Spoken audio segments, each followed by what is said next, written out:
한 6개월 만에 다시 섰었는 것 같은데요. 작년 6월 달에 한두 번 섰죠, 그죠?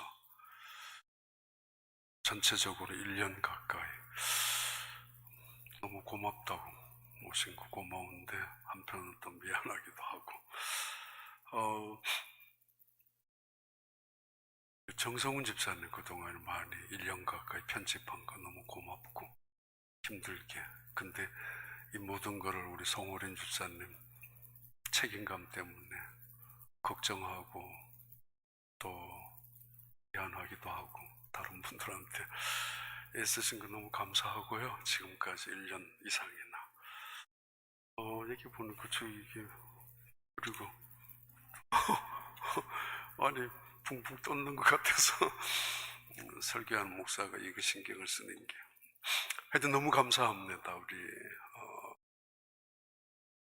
1년 만 거의 1년 만에 다음 주도 할 거 이렇게 계속 그러시면 괜찮을 것 같습니다.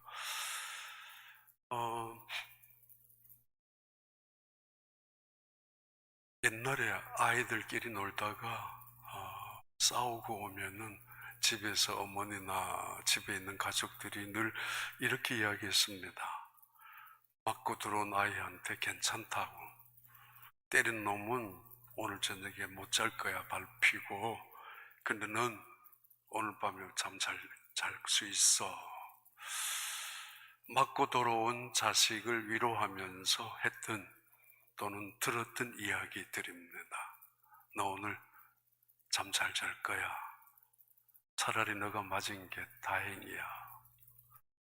어떻게 옛날에 사람들은 그렇게 이야기를 했었는지 모르지만 그렇게 이야기를 듣고 자라왔고 또 그렇게 말하기도 했을 것입니다. 그러나 한 나라가 망했습니다. 왕이 눈이 뽑힌 채 인질로 잡혀가 버렸고 모든 귀족들 역시 인질로 붙잡혀가고 대부분의 많은 젊은이들은 노예로 포로로 끌려가고 말았습니다. 나라가 망했습니다. 그들이 그렇게 믿었던 예루살렘의 특별한 도성이었던 예루살렘 성마저도 황폐해지고 말았습니다. 그리고 성전, 결코 그 성전은 무너지지 않을 거라고 믿었는데 왜냐하면 하나님이 계신 곳이고 하나님이 약속하신 임재의 장소이기 때문입니다. 근데 그 성전마저 무너지고 말았습니다.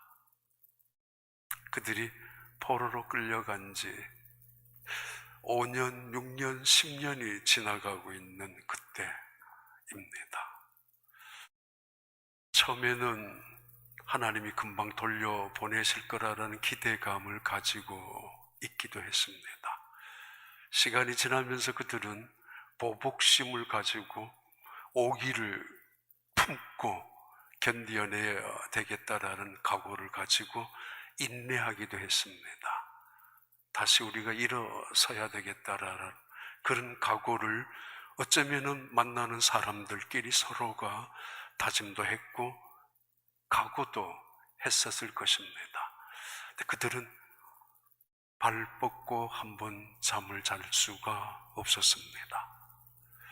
다윗 시대의 왕국의 대단한 통치를 자랑했었던 다윗 왕국의 시대, 그러나 지금 그들 눈앞에 바벨론 나라와는 비교도 안 될 정도로 엄청난 힘을 갖고 있는 바벨론 나라입니다.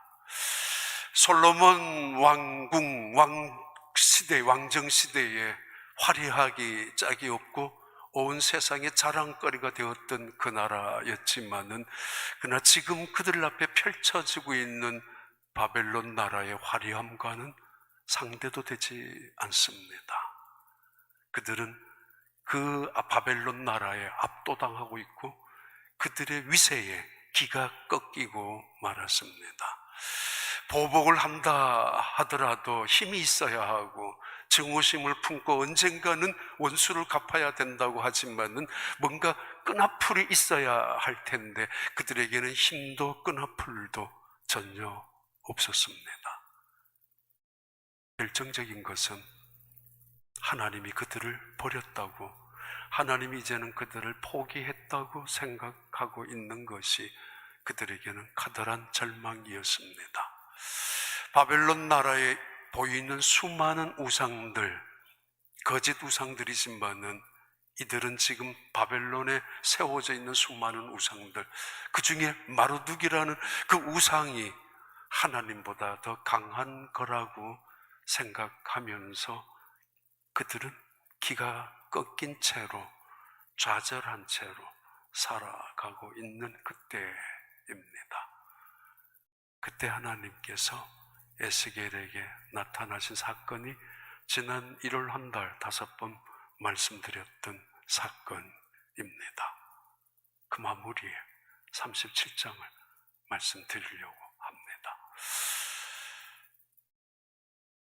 루안다에 선교사를 하셨던 한 선교사님이 1997년쯤 찾아보니까 우리 교회에 방문하신 적이 있습니다. 그분이 이렇게 이야기했습니다. 루안다 내전으로 인해서 동족들끼리, 사실은 같은 민족들끼리 서로 죽이고 죽였는데 20만 명에서 30만 명 죽었다고. 근데 미국 와서 보니까 뉴스 하나 나지 않았다고 울면서 선교 보고를 한 것이 기억이 납니다. 만약에 미국 땅에서 10명이라도 그렇게 잔인하게 잔혹스럽게 목이 잘리고 팔다리가 잘리면서 몸뚱이만 강물에 흘러다니고 또 돌아다니는, 그것이 더 이상 그 물이 흐르다가 모여있는 그 자리에 떠 있는 것을 만약에 보았다면 미국 땅에서 난리가 났을 텐데, 아프리카에서, 루안다에서 일어난 일이기 때문에 누구도 관심을 갖지 않았다고.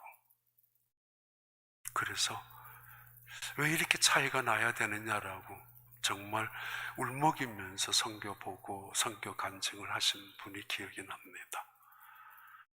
캄보디아에서 지금도 사역하시는 분입니다. 그때는 계시지 않았지만 캄보디아에서도 일어났던 그 유명한 킬링필드라는, 적어도 전 국민의 3분의 1 혹은 4분의 1 수백만 명이 죽었던 그때에 너무도 많은 시신들을 장례조차 할 수 없어서 한꺼번에 땅속에 묻어버려서 시간이 지나서 발굴하기 시작하면서 나타난 뼈들, 해골들, 이게 어찌 인간일 수가 있을까? 그 선교사님의 이야기도 기억이 납니다. 지금도 그분은 선교사님으로 캄보디아 수도에서 많은 선교 사역을 하시는 분입니다. 하나님이 어떻게 이럴 수가 있지? 아무리 이 땅에 하나님을 믿지 않는 사람이라고 할지라도, 믿는 교회가 없다고 할지라도, 이처럼 1974년도죠. 그거는 루안다는 1994년도고 어떻게 이렇게 과장된 것도 있겠지만은 집안에서 책 한 권만 나와도 또는 안경만 써도 얼굴만 피부가 달라도 당장 다 잡아가서 죽이고 말았던 그때, 어떻게 그렇게 잔혹할 수가 있을까? 인간이 이렇게 수백만 명이 한꺼번에 처참하게 학살당하고 있을 때 하나님은 뭘 하시고 계셨을까? 지금도 그것은 그분, 그 선교사님의 아픔이기도 하고 또는 질문이기도 합니다. 아마 여러분 가보셨을 것입니다만 워싱턴 DC에 박물관들 있는 모퉁이 하나에 홀로코스트라는 박물관 혹은 기념관이 있습니다. 홀로코스트, 2차 대전에 특히 유럽에 살았던 유대인들이 학살당했던 정말 그 기록들을 남겨둔 곳입니다. 들어가면은 어느 방에는 그분들이 신었던 신발들 모아둔 산더미처럼, 또는 그분들이 썼던 안경들 또는 가방들, 구두, 그것들 모아둔 방들이 있습니다. 당연히 오랜 시간 기차를 타고 내리면서 그들은 지쳐 있었기 때문에 아무것도 모른 채 끌려왔고 잡혀왔고, 그런데 그 군인들이 사우실로 데려가겠다고 소지품을 다 내어놓고, 그리고는 옷을 벗고 간단한 수건 하나를 들고 들어간 곳이지만은 그 고통 속에 죽어갔습니다. 끔찍할 정도로 그것을 기록을 남겨둔, 어린 나이에 목소리가 들려오기는 육성의 말이 나오기도 하죠. 어떤 아이는 일기장을 썼는 곳에 남겨두기도 하고, 그리고 많은 사람들이 살아서 남겨두었던, 찍어놓았던 사진들이 천정의 벽화 속에 붙어져 있습니다. 그들은 한 치 앞도 모른 채 끌려왔었고, 끌려온 그대로 가스실로 들어가서 무참하게 죽고 말았습니다.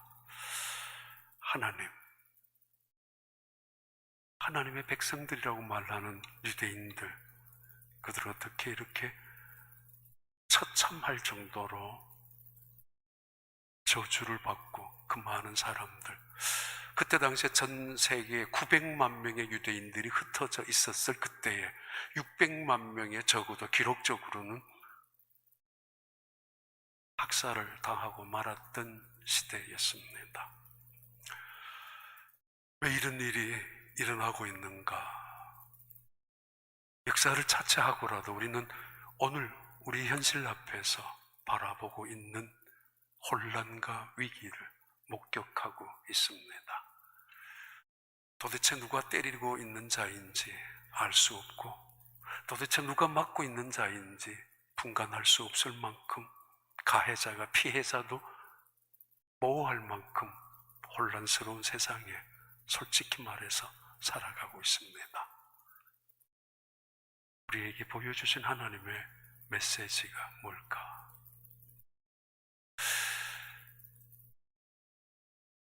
밤에 잠 한 번 제대로 잘 수 없었던, 포로로 끌려왔던 그 이스라엘의 노예들, 바벨론 땅에 최강국의 그 위세 앞에 기가 죽어서 희망도 꺾인 채 살아갈 수밖에 없었던 그들에게 나타나셨던 하나님이 에스겔을 끌고 갑니다. 뜻밖의 장소에 도착합니다. 그 장소는 우리가 말하는 해골 골짜기, 죽음의 골짜기입니다. 수많은 뼈들이 널브러져 있는 그런 해골 골짜기에 하나님이 에스겔을 끌고 가셨고 인도하셨고, 그리고 그 한가운데 하나님은 에스겔을 세워두셨습니다. 저는 그 자리를 플랫폼이라고 부를 수 있다고 봅니다. 플랫폼. 옛날 같으면 정거장, 많은 사람들 오고 가는 기차역 대합실, 그런 플랫폼, 버스 정류장, 교통에 많은 차량들이 모여들고 그것을 이용하려는 사람들이 함께 모이는 그런 플랫폼, 지하철에 많은 사람들이 환승하는 자리인 플랫폼. 원래 플랫폼이란 단어는 예술가들이 처음부터 썼었다고 합니다. 지휘하는 사람들의 무대, 뭔가 발표하는 사람들, 예술인들이 올라섰던 그 단 무대를 플랫폼이라고 불렀었다고 하는데, 예술가들이 먼저, 그러나 시간이 지나면서 정거장이니 정류장이니 또는 전철의 역이니 그렇게 부르고 있었습니다. 그러나 지금 플랫폼, 이 단어는 산업용어로, 경제용어로 바뀌어졌습니다. 서로의 가치를 가지고 서로의 이용을 편리하기 위해서 특별한 매장을 만들어 놓은 매장 장소, 쇼핑몰, 혹은 오프라인일 수도 있고, 또는 특별한 어떤 공간을 온라인으로 만들어서 거기에 쇼핑몰을 만들어 놓고 어떤 그것을 공유하고 싶은 사람들, 동일한 가치를 가지고 인간의 편리함이나 어떤 서로의 이익을 위해서 구축한 새로운 인터넷의 시스템을 플랫폼이라고 할 수도 있고 그렇게 부르고 있습니다. 가장 이 땅에 강력한 플랫폼을 그 시스템을 구축하고 있는 게 바로 애플이나 아마존이나 또는 구글이나 또는 페이스북 같은 이 거대한 매개 기업 같은 것은 거대한 이 플랫폼을 온라인상으로 혹은 오프라인 속에도 동시에 갖고 있는 회사들이기도 합니다. 그러나 최고의 플랫폼 에스겔 37장이라고 그렇게 생각하면서 제목을 그렇게 드렸습니다. 하나님은 에스겔을 플랫폼으로 이끌어 가셨다고. 그 플랫폼의 이름은 희망의 정거장입니다. 근데 지금 에스겔이 보고 있는 곳은 마른 뼈들이 가득히 있는 골짜기고 음산하고 죽음 그림자가 이미 절망밖에 없는 그 땅이잖아요. 에스겔 37장 1절부터 볼까요? 한번 봐요. 여호와께서 권능으로 내게 임재하시고 그의 영으로 나를 데리고 가서 골짜기 가운데 두셨는데 거기 뼈가 가득하더라. 나를 그 뼈 사방으로 지나가게 하시기로 본즉 그 골짜기 지면에 뼈가 심이 많고 아주 말랐더라. 그가 내게 이르시되 인자야 이 뼈들이 능히 살 수 있겠느냐 하시기로 내가 대답하되 주 여호와여 주께서 아시나이다. 하나님이 그 에스겔에게 비전을 보여주시기 위하여 희망을 주시기 위하여 나타나셨는데 결정적인 장소가 플랫폼이 해골 골짜기였습니다.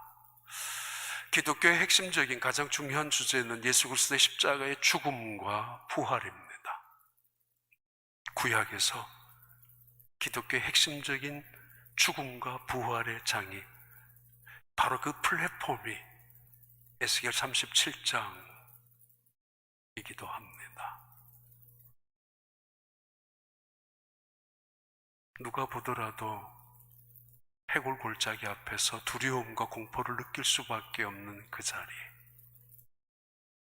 왜 하나님은 에스겔을 그곳으로 인도하셨고 그 한복판에 세워두셨습니까? 뭘 구매하려고, 무슨 가치가 있다고, 무슨 거기에 교통량이 많다고. 그런데 하나님께서는 바벨론 궁궐로 또는 예루살렘의 폐허가 되었지만은 궁궐로 그를 이끌어 가시지 아니하시고, 어쩌면 오늘의 대단한 세미나나 컨퍼런스를 한다면은 최고의 럭셔리 호텔에서 하지 않으면은 일단 가지 않으려고 합니다. 불편한 장소, 어렵고 힘든 장소는 누구나 꺼리게 마련입니다. 주최측이 폼을 잡기 위해서라도 아주 최고급의 호텔이나 최고급의 어떤 룸을, 세미나 룸을 빌려서 그분들을 초청하는 것일 겁니다. 하나님은 에스겔을 무덤 한복판에, 그것도 마른 뼈들만 있는 골짜기로 이끄셨습니다. 뭘까요 이게? 11절의 말씀 이렇게 설명하고 있습니다. 또 내게 이르시되 인자야 이 뼈들은 이스라엘 온 족속이라. 그들이 이르기를 우리의 뼈들이 말랐고 우리의 소망이 없어졌으니 우리는 다 멸절되었다 하느니라. 이 마른 뼈, 이스라엘 민족의 상황을 말합니다. 죽음을 말합니다. 하나님은. 그런데 하나님께서 첫 번째 질문하고 있죠. 이 죽음의 골짜기에서 그를 희망을 레슨하기 위하여 하나님은 이렇게 묻습니다. 에스겔아, 이 뼈들이 능히 살겠느냐? 너가 생각하기에. Son of man, can these bones live? 살 것 같아? 말도 되지 않는 질문이고 어처구니 없는 비상식적인 질문을 왜 하나님은 모르시겠습니까? 그리고 어찌 이 이 에스겔도 그 대답을 어떻게 해야 된다는 것 좀 모르는 리 없을 텐데, 그런데 이 질문을 하시고 계십니다. 에스겔아, 지금 이 뼈들이 살 것 같으니 어때? 이 뼈는 너희 나라야. 지금 너희 나라라고, 너희 민족이라고. 이 말씀을 하시는 의도는, 하나님은 그를 철저하게 깨닫게 하고 있죠. 왜 이런 일이 이루어졌는지, 왜 이런 사태까지, 이런 참담한 지경에까지, 이런 몰골을까지 나타날 수밖에 없는지 인정하고 있어. 너희들이 하나님을 멀리했고 너희들이 하나님을 배반했지 않느냐? 하나님의 언약을 깨트려 버려서. 역사를 말하는 사람들은 흥망성쇠를 이야기합니다. 그 유명한 아놀드 토인비의 이야기죠. 역사는 흥할 때가 있고 망할 때가 있고 강할 때가 있고 쇠할 때가 있는 것이 마치 반복적인 주기적으로 반복하는 것이라고 말하지만은 그렇지만은 않습니다. 흥망성쇠의 가장 중요한 것은 원인이 있습니다. 어떻게 해서 흥했었는지, 왜 망했었는지, 무엇 때문에 강했었는지, 무엇 때문에 쇠락할 수밖에 없었는지 성경은 기록합니다. 죄 때문이라고. 하나님을 거역하고 하나님을 반역한 역사에 늘 그 역사의 끝에는 망함이 찾아왔었다고. 인류의 문화와 문명이 굉장한 것 같았지만은 그것이 강성하고 쇠락했던 그 주기적인 자연적인 반복으로 이루어진 것이 아니라 그 속에는 죄가 깊이 관련되어 있다고. 그 죄는 하나님을 반역한 것이라고. 첫 번째 의미죠. 또 하나의 의미는 너가 이 뼈들이, 바짝 말라버린 이 뼈들이 죽은 지 이미 오래되어서 살도 썩어버려서 뼈다귀 그리고 이 해골만 남아있는 뼈들이 살 수 있다라고 생각하느냐라고 묻는 이 말씀 속에는 에스겔에게 인정하게 하고 고백하게 합니다. 하나님, 우리 못합니다. 내게는 의로움이라고는 없습니다. 내게는 선함조차도 없습니다. 하나도, 털 것만큼도 내게는 구원할 능력이 없습니다. 그걸 묻고 있는 거죠. 우리 힘으로는 아무것도 안 됩니다. 무슨 백신을 발명하고 발견하고 또는 치료약을 개발하고 그것을 구했다 할지라도 사실은 하나님은 때로는 우리에게 고백하게 만드시는 사건이기도 합니다. 이게 살 수 있을 것 같아? 아닙니다. 하나님, 우리는 할 수 없습니다. 저 바벨론 나라의 최강국의 무기와 군사력 앞에서 우리가 어떻게 무엇을 할 수 있겠습니까? 오늘의 인간의 지식과 지혜가 문화와 문명을 만들고 있지만은 그래도 고백해야 하는 것입니다. 이게 살 것 같으냐? 아닙니다. 우리에게는 그럴 힘이 없습니다. 우리에게는 겸허하게 무릎을 꿇고 두 손을 들고 항복하게 하는 사건이며 질문이고, 그리고 이 말씀 속에 결정적인 그 질문 속에 담겨져 있는 내용은 하나님은 이미 새로운 계획을 갖고 계신다라는 말입니다. 그 죽음의 골짜기로 에스겔을 이끄신 하나님의 의도, 그 마른 뼈들이 수백 개, 수천 개가 뒹굴고 있는 그 한복판에 세워두신 이유는 하나님께서는 그들을 살리겠다라는 의지가, 그들을 일으킬 수 있다라는 능력이, 그들에게 새로운 희망을, 새로운 일을, 새로운 비전을 갖고 계신다라는 그 의지를 표현하고 있죠. 그러면서 묻고 있죠. 그들을 향하여, 그리고 오늘 세상을 향하여 똑바로 보고 똑바로 대답하라. 이 뼈다귀들이 살아날 수 있을 것 같으냐고. 어떤 사람들은 그런 질문을 하는 하나님을 조롱하고 비판하고 짓밟을는지도 모르겠지만은 하나님의 마음속에는 새로운 비전을, 새로운 희망을 갖고 있단 말이에요. 새로운 계획을, 그들을 살릴 수 있는 능력도 갖고 있단 말입니다. 그러면서 말씀하는 질문이에요. 어떻게 반응하는가? 대답하죠. 에스겔은 예, 주님만이 하십니다. You alone knows. You only know. 당신만이 아는 것입니다. 우리가 전능자 앞에서 뱉어야 될 고백 아닙니까? 천지를 통치하시는 주권자 앞에서 고백해야 되는 거 아닙니까?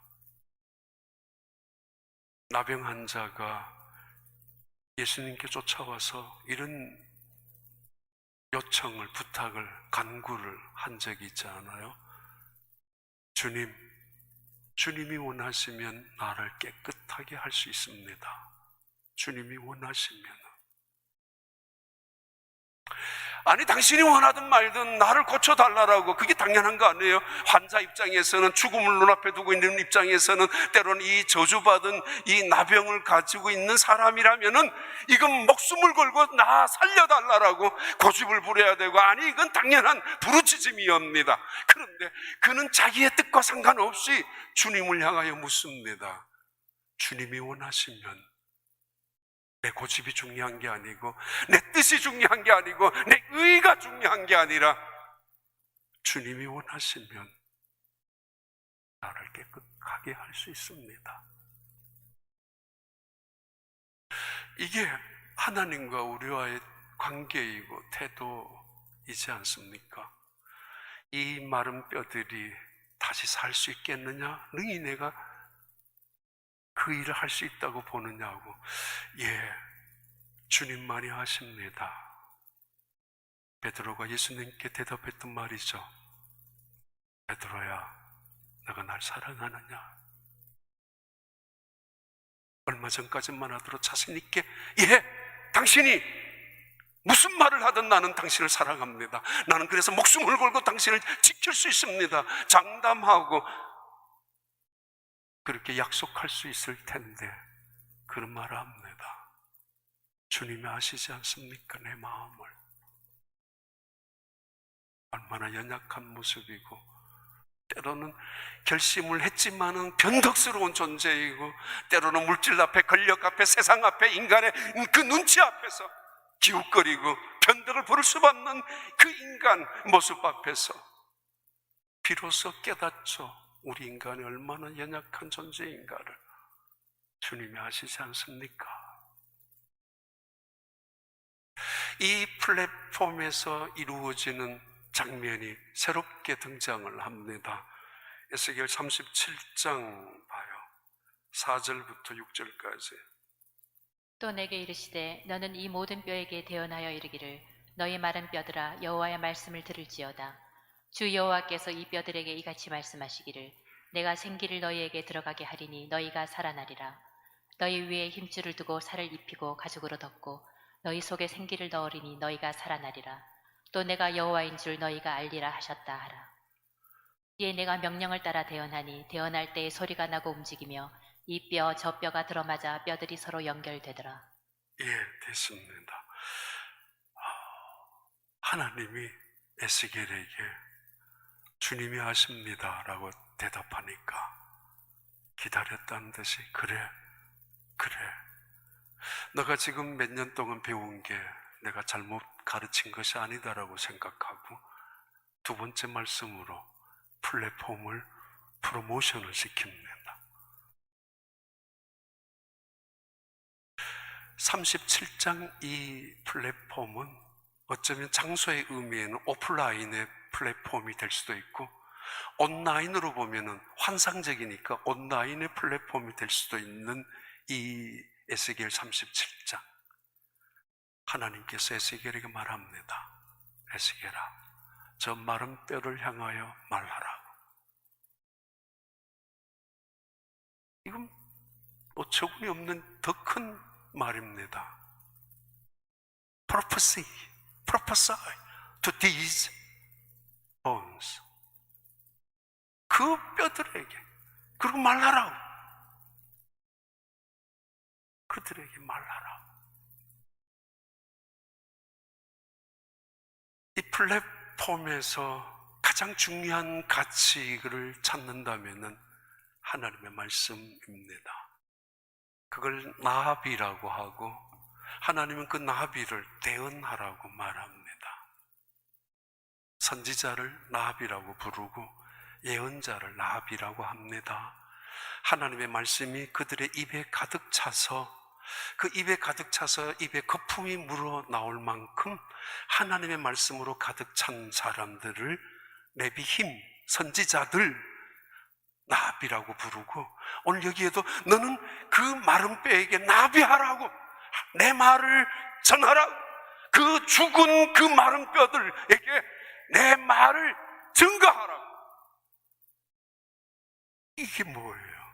무덤에서 하나님 말씀을 외치라라고 말하고 있습니다. 온라인이나 오프라인이나 플랫폼으로 뛰어가는 사람들 가치가 있지 않습니까? 편리하든지 물건이 좋든지 이용에 어떤 여러 가지의 혜택이 유익한 면이 있든지 하는 거 아니겠습니까? 하나님은 최고의 가치를 하나님의 말씀 나비에 두고 있습니다. 그러면서 말하죠. 너희가 살리라. 뼈들을 향하여 지금 에스겔이 그대로 외쳤고요. 들으라고. 그러면 너희들이 살게 될 것이라고 하나님의 말씀을 말해요. 말씀을 증거하는 목사 입장에서 좀 뻔뻔하기도 하고 좀 쑥스럽기도 하지만은 하나님의 말씀을 없인 여기는 거, 무시하는 것만큼 무서운 죄는 없습니다. 근데 우리는 가다금 그 말씀을 판단하고 조롱하고 때로는 분노하기도 하죠. 뭐야? 물론 전하는 자가 나비, 정말 나비처럼 호암마르 야훼라고 하나님이 말씀하시는 것만 전달하는 거라면 다행인데, 어떤 인간적인 사심이나 감정이나 욕심을 갖고 있다면 잘못된 거죠. 하나님의 말씀이 마른 뼈들에게 전달됩니다. Listen, heard the word of God, the word of Lord. 하나님 말씀을 너희들은 들어라. 그때 반응이 나옵니다. 소리가 들립니다. 반응이. 다시 위치가 바꾸어지기 시작합니다.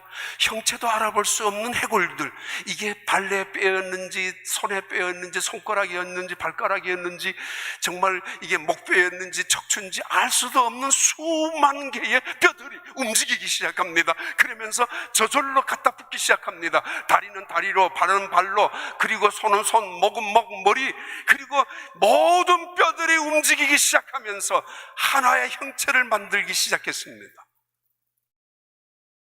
하나님의 말씀이 들려지는데 반응이 없다냐? 죽은 시체를 향하여, 아니 뼈를 향하여 들려지는 말씀인데도 불구하고 그 뼈들이 반응하기 시작하고, 반응했던 그 뼈들이 원래의 위치로 돌아갑니다. 말하지도 않았습니다. 자기들이 형체도 알아볼 수 없을 만큼 썩어버린 뼈다귀들이 손으로, 발로, 머리로, 척추로, 목으로 들어가서 자신의 위치를, 자신의 역할을, 자기의 자리를 지키기 시작했다는 것입니다. 말씀을 들으면서, 하나님의 말씀을 들으면서 그 한 시간도 집중하지 못한다면 드라마나 영화나 게임이나 아니면 운동 경기를 보면서도 벌써 끝났어 라고 할 줄 알면서도 하나님의 말씀 앞에 전혀 반응이 없다면 그거 아니지 않습니까? 희망의 플랫폼이라 가장 절대 가치란 말씀입니다. 그 말씀이 외쳐지기 시작하지 않습니까? 뼈들을 향하여. 그 말씀을 들으면서 소리쳐서 아멘으로 하라는 것이 아니라 마음으로도 아멘, 아니면 가슴이 정말 하나님이 마치 내 속에 들어와 임재하는 것처럼 나를 향하여 그 살아있는 말씀이 내 관절과 혼과 골수를 찌르는 것처럼 내 속에 들어와서 아픈 것을 치료하고 더러운 것을 씻어내고 약한 것을 강하게 하고 죽었던 것을 살려내는 주님의 말씀으로 반응하는 것. 살아있는 하나님의 말씀이 떨어지는데 어찌 죽음의 골짜기가 멍하니 있겠습니까? 그리고 뼈다귀들이 머리에서 발이 세워지니까 살이 붙기 시작합니다. 힘줄이 생기기 시작하고 살 가죽이 붙었습니다. 하나님의 말씀의 형체를 말합니다. 플랫폼, 사람만 만나는 장소가 아니라 물건만 사고 파는 장소만이 아니라 플랫폼, 하나님을 만나는 자리, 하나님의 말씀을 듣고 살아나는 자리, 내 위치의 자리로 되돌아가고 내 역할의 자리로 되돌아가고, 그래서 하나님의 사람으로 형체가 세워지는 그 순간 플랫폼에서 일어난 놀라운 역사의 기적 같은 장소, 자리, 사건입니다. 여러분, 아무리 상황이 급하다 할지라도 하나님의 말씀을 떠나지는 마십시오. 아무리 내 기분이 상한다 할지라도 하나님의 말씀을 업신여기지 마십시오. 오히려 말씀 앞에 달려가고, 오히려 말씀 앞에 엎드리고, 오히려 말씀을 듣기 위하여 귀를 열고 마음을 열고 하나님을 향하여 기다리십시오. 우리 어제도 우리 신정희 장로님이 어제 하나님 품에 가셨어요. 5시 반, 6시. 사람이 살아있을 때 마지막까지 살아있는 것은 기입니다. 살아계실 때, 힘도 하나 없을 때 옆에서 기로 말씀하면 다 듣고 계셨고 반응하셨고 움직이셨습니다. 믿음은 들음에서 나고 들음은 하나님의 말씀으로 말미암는다 하고 로마서 10장 10절 말씀. 예, 주님이 말씀하셨으니까 내가 깊은 곳에 그물을 내리겠습니다. 베드로, 그가 하나 충성 순종 보고하는 예수님은 그를 택합니다. 예, 오른편에 그물을 내리라고. 예, 내가 밤새 그물을 내려보았지만은 그러나 주님의 말씀에 의지하여 내가 그물을 내리겠다고.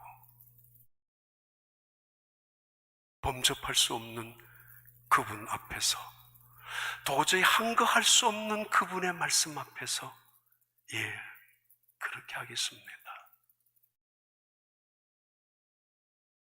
우리는 불순종해야 되는 이유가 수만 가지도 넘죠. 내 생각에는요, 우리는요, 지금은요, 여기는요, 미국은요, 우리 교회는요, 지난번 교회는요, 뭐 이러면서 딱 한 가지 순종해야 되는 이유가 있습니다. 우리가 살기 위해서입니다. 사는 길은 주님 말씀 외에는 없습니다. 마지막에 하나 더 하고요.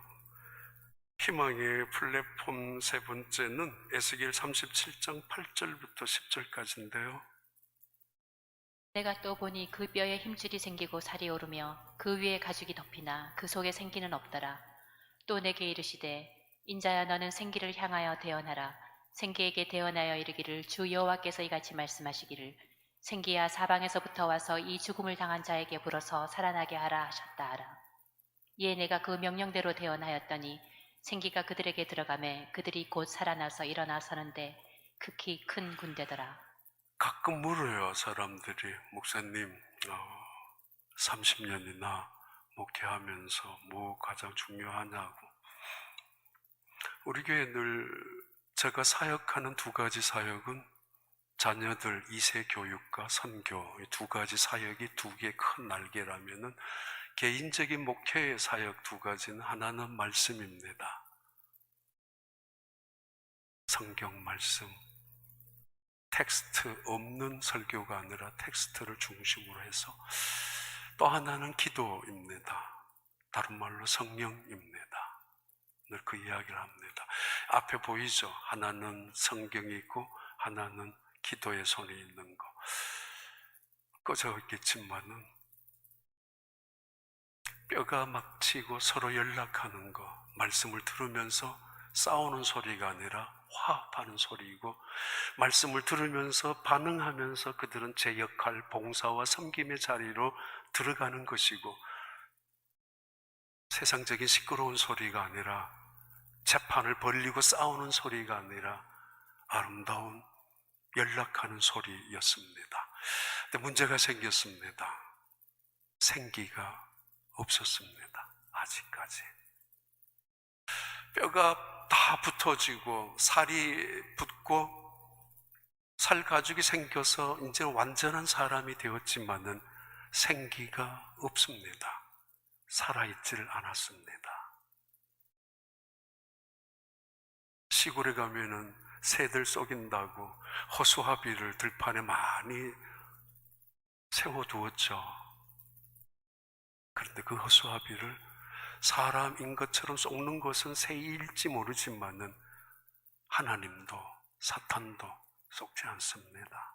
허수아비는 허수아비일 뿐입니다. 쇼핑몰에 가면은 마네킹들이 있습니다. 명품을 휘두르고 있겠지만은 살아있다고 말하지 않습니다. 교회가 마른 뼈의 집합소가 아닙니다. 교회는 살아있는 사람들의 군대, 마하나임이라고 하나님의 군대입니다.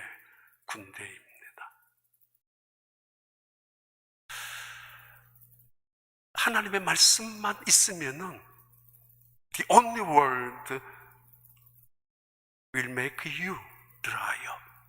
말씀만을 가지고 우리가 먹고만 산다면은 우리는 드라이하게 됩니다. 아주.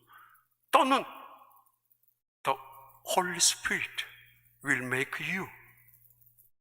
성경만 있으면은 우리를 blew up, 그냥 날아버리게, 그냥 그렇게 만들어 버리지만은 The Holy Spirit and the word of Lord will make you grow up. 성령과 하나님의 말씀이 함께 나를 먹여주고 우리가 경험한다면은 우리를 성장시키는 것이 될 거라고. 아니, 그렇게 되는 것이 정상이죠. 하나님은 이 플랫폼에서 말씀합니다. 이번에는 바람을 향하여 명령하라고. 바람 뼈를 향하여 명령했지만은 이번에는 prophecy to the breath for winds. 온 사방에 흩어져 있는 모든 바람을 향하여 명령하라. Come! 이리로 오라. 그리고는 그들 속으로 들어가든지 그들을 붙잡든지 그들 곁에서 역사하라고. 그때 그들이 살아날 것이고 그들이 정말 하나님의 군대가 될 것이라고. 루안다에 지금도 내전이 끊이질 않고 있고요, 캄보디아도 지금도 여전히 가난한 나라로 되어 있습니다. 그러나 홀로코스트를 기념관, 박물관을 만들어 놓고 있는 유대인들은 싫어하는 나라가 있을는지 모르지만은 그 영향력을 무시하는 나라는 없습니다. 홀로코스트에서 살아남은 한 사람, 몇 사람 있겠지만 그 중에 한 사람, 휴고 그닐이라는 랍비인데, 이런 독일 잡지에다가, 데르 모르겐이라는 독일 잡지에다가 기고한 내용입니다. 1944년 그가 2차 대전 때 수용소에 있었던 순간에 어느 날 땅바닥에 떨어져 있던 버러 한 조각을 발견했습니다. 이분이 휴고 그린이, 그 아버지가 버러 한 조각을 주워가지고 주머니에 놓고 있다가 낮에 막사 주변에 있는 진흙덩이를 물에다가 이겨가지고 호롱을 만들었다고. 호롱을 만들고 버러 조그마한 한 조각을 그 안에다가 놓고 불을 붙였습니다. 근데 기름이 되어서 타죠, 불이. 옆에 몇몇 사람들이 모여 있었습니다. 휴고 그린은 그때 아버지가 하는 행동을 지켜보고 있었던 아들입니다. 그 아버지가 거기 모여 있는 몇몇 사람들, 6명 정도 되는 사람들에게 이렇게 말했다고 합니다. 이걸 먹어야 최소한 이틀을 견딜 수도 있겠지만 버러 한 조각을. 그러나 밥 안 먹고 3주간 견딜 수 있고 물 안 마시고 3일 동안 버틸 수도 있지만은 하나님을 신뢰하지 아니하고는 우리는 죽는다고. 희망이 없다고. 희망이 없으면 죽는다고. 그러면서 그 아버지가 버러에다가 그 기름 덩어리죠, 불을 붙여가지고 간신히 종이에다가 그 모여있는 사람들에게 절대로 포기하지 말자고, 하나님을 끝까지 하나님 원망하지 말고, 가장 최악의 그 나둥그러져 있는 죽음의 골짜기 한복판에서 그분이 그렇게 이야기했었던 것을 그 아들 휴고 그린이 들었고, 그러면서 그 자리에 있었던 사람 중에 2명은 돌아가셨지만은 4명은 살아났다고. 희망이 없으면 죽는 겁니다. 근데 그 희망이 무엇입니까? 교통사고로 실려온 부모님이 말합니다. 옆자리에 있었던 아이, 이 아이가 살 것 같습니까? 의사 선생님이 이야기하겠습니다. 할 것입니다. 그래도 희망은 포기하지 마세요. 알코올 중독이 되어져 있는 남편을 억지로 끌고 가서 상담자에게 말합니다. 내 남편도 희망이 있을 것 같습니까? 상담자가 이야기하죠. 포기하지 마세요. 사람이 살아있다면 포기하지 마세요. 부도가 나서 더 이상 일어설 수 없는 실패한 어떤 사업가, 목사님에게 찾아가서 말합니다. 목사님, 저도 다시 일어설 수 있을까요? 다시 일어설 수 있을까요? 희망이 있을까요?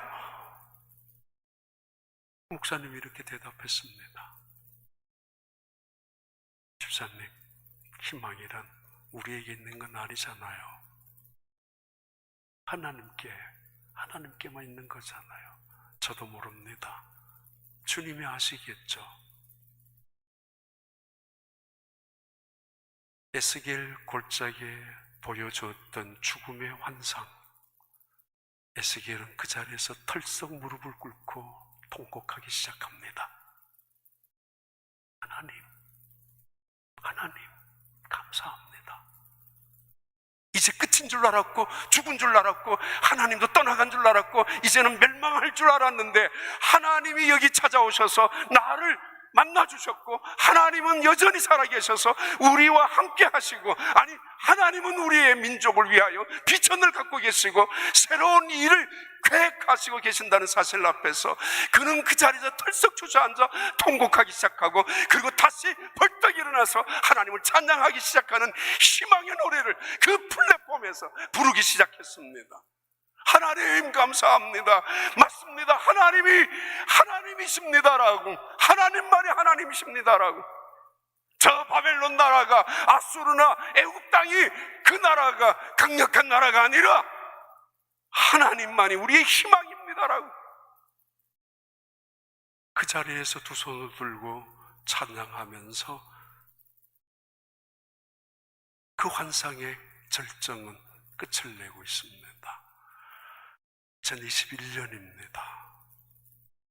하나님과 함께하는 한 해, 뭔가 새로운 일을 계획하시고 뭔가 새로운 역사를 일으키실 것 같은 기대감을 가지고 포기하지 마시고 승리하는 그 하나님의 군대로서 위엄과 영광, 전능하신 그 능력이 함께하는 하나님의 그 지혜, 그 능력과 함께 이 땅에서 승리하는 여러분이 되길 바랍니다. 하나님 아버지 감사합니다.